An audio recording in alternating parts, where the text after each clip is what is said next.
bad for my self-esteem. She's outshone me time and time again on tests, quizzes, handouts, rock, paper, scissors. That time I challenged her to a staring contest, and even the occasional game of Foursquare. Now, of course, getting constantly beaten like that may just cause some resentment here and there. I mean, there's been many times in biology where I turn to my fellow slacker and say, John, Miss Pandia just doesn't like me, man. I work way harder than she does. But John knows, one day when I was looking at SUPRINA's work over her shoulder, I realized, it just clicked for me that some people aren't like the others. Some people are so absolutely driven, they won't settle for anything less than everything. On nights when we were all on Facebook describing our homework in several colorful ways, SUPRINA was already finished, helping us out. I used to get so annoyed when she'd say that she finished the project 14 weeks early and say, I didn't really care, I just swagged it out. Really? Are you guys buying that? No. The truth is, she does care, and that's why she's here today representing our class. She's a woman of intelligence, a woman of grace, and a woman whose vocabulary has never included the word senioritis. Class of 2010, it is my distinct pleasure to present to you my friend and our valedictorian, Miss SUPRINA Patel.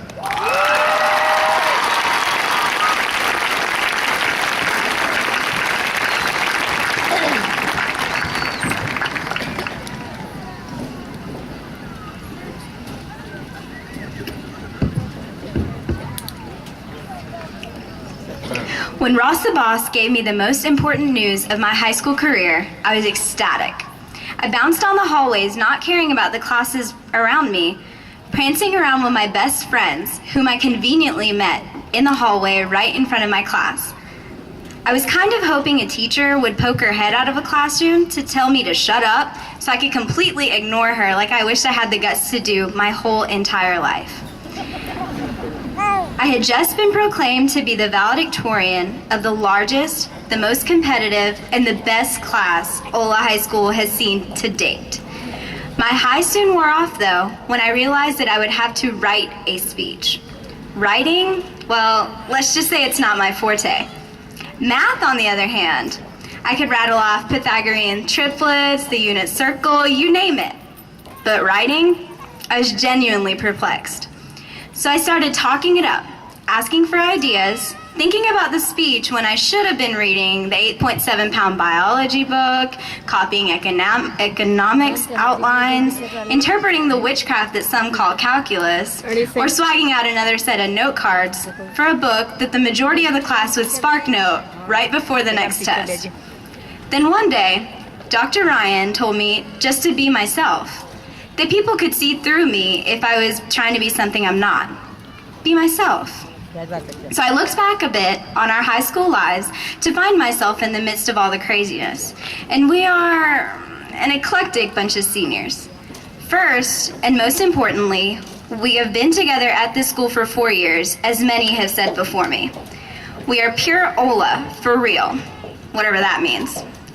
We do things like sprint down the halls in a variety of animal/character suits, such as bananas, chickens, and presidential candidates. We go on amazing trips like New Orleans, DC, and Disney, which was quite enlightening if I do say so myself.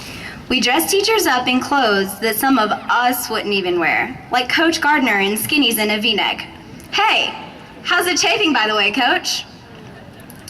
We get into absolutely pointless arguments over band and athletics, jump over tables to see fights that probably broke out in the hall because of ridiculous traffic on the 300. We play Foursquare everywhere we go. We put Army Mare everywhere, yelling, "Get back!" every time someone approaches them. And much more that anyone else probably would not understand. It's just inexplicably Ola. But are all of these things important to us? Will these amazing and quite ridiculous memories hold us down until we get to where we need to be when the day is over? Probably, but that doesn't mean that we should leave our high school friends behind and continue on with our lives. As William Wordsworth poetically depicted in lines written a few miles above Tintern Abbey, wilt thou then forget that on the banks of this delightful stream we stood together? Who else would understand the emotional value of someone yelling, "Marco!" in a crowded cafeteria? What about if someone honked his obnoxious horn every single day in the parking lot you passed? Who would you share that precious memory with? So I urge you, as Hunter pointed out, never to forget the past, but always to look towards the future. We are here tonight not only to commemorate our past achievements and congratulate our class, which is surprisingly here all together tonight, which I thought was utterly impossible, but we are here to celebrate the start of the rest of our lives. Cliche, but only too true. I know that some of us do not have the slightest idea about what we will be doing in the next year, let alone in the next 5-10 years. I also know that a lot of you have come to me for answers before and expect me to know said answers, but don't expect me to know this one. Save your gasps, because I have more. Even though we are sitting here today in our caps and gowns, which by the way are so huge that another person could fit in them, I have absolutely no idea exactly what the future will bring for us. But as the late Michael Jackson once said, in a world filled with despair, we must still dare to dream. So I'm here this evening speaking to you, Ola High School class of 2010, and you're expecting me to give you this elaborate speech about the future to inspire you and the future students of this school. All I can offer you is the following advice. If you persevere and set realistic targets for yourself, the road to success comes much easier than if you quit because of a little bump in the road. One might ask about my success, but I did not succeed on my own.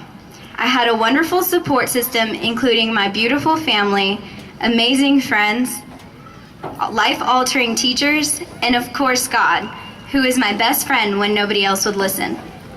Without the encouragement of so many, I would not be standing here in front of you today, and I would have no words to describe how thankful I am for those people. I love you all. Graduates, we have been through so much pain together, enough for a lifetime. We cannot let these traumatizing experiences hinder the experiences that we have yet to come by. Our lost loved ones are smiling down at us today and are incredibly proud of us.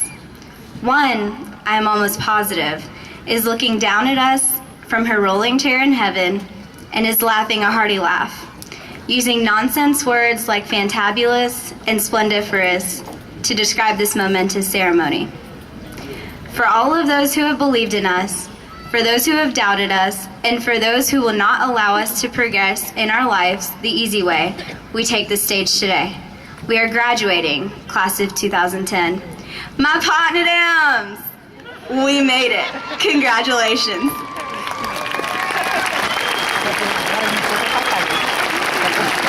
Parió.